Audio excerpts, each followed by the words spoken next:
حجاج بن یوسف دی یو ظالم گورنر تیر شوی دی، یو ظالم حکمران تیر شوی دی.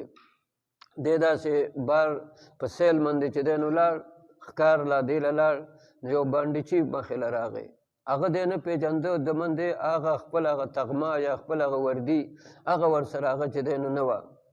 نو ده تپوس وکړو د هغه بانډچي نه چې ستاسو دا ګورنر او ستاسو دا حکمران چې حجاج نوم دی دا څنګه سړی دی؟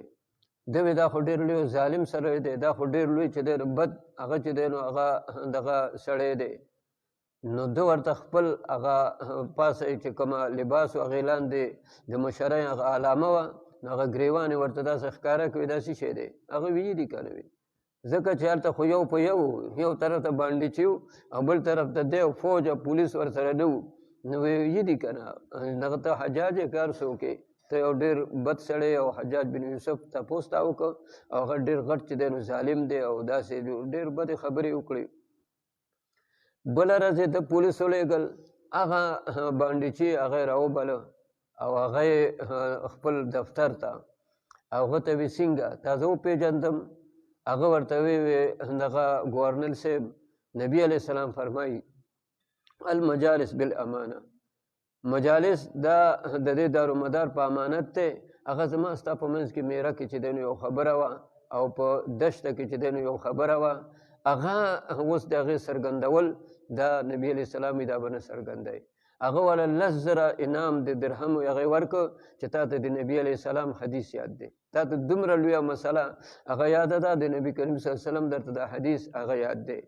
سره د دې دومره ظلم نه دا تاسو مونږ چې دا قرآن چې دی نو لولو دې باندې دا زورونه زیرونه دا د هغه په حکم سره شوي دي.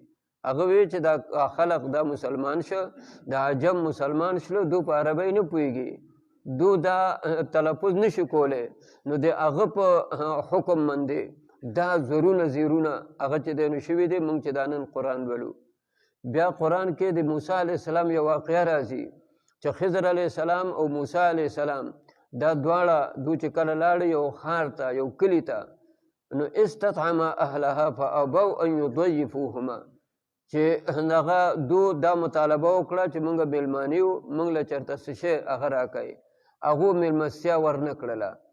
دغه ښار والا دا حجاج بن یوسف څخه لاړه، قرآن کې دا لفظ راغلی فابوا ان یضیفوهما، دو انکار وکړه چې دو له میلمستیا ورکړي.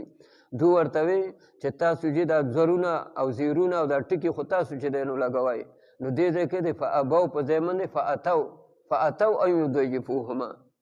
وی دو راله چې میلمستیا دپاره راله، لکه خلق چې میلمه یو ځای ته راشي خوالی خلق راځي، نو د ابو د دې با په ځای باندې اتو تا چې دی نو هغه ولیکئ.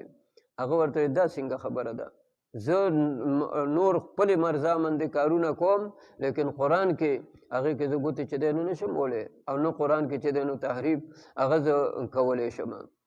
نو هغه حجاج بن یوسف په هغه سره د دې دومره ظلم او د زیاتۍ نه هغې بانډچي هغه له 10,000 درهم هغه انعام ورکړه چې ګوره تا ته داسې یو حدیث هغه یاد دی.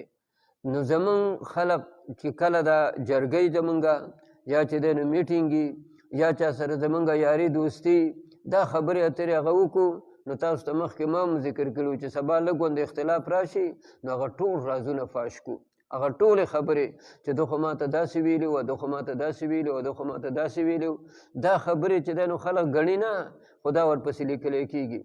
دا قیامت په ورځې باندې چې دا میټنګ او دا جرګه یا دا خبره چې د تا سره چې په کور کې دنن غری په غاړه کړوه، دا تا ولې بار چې دی نو څرګنده کړله.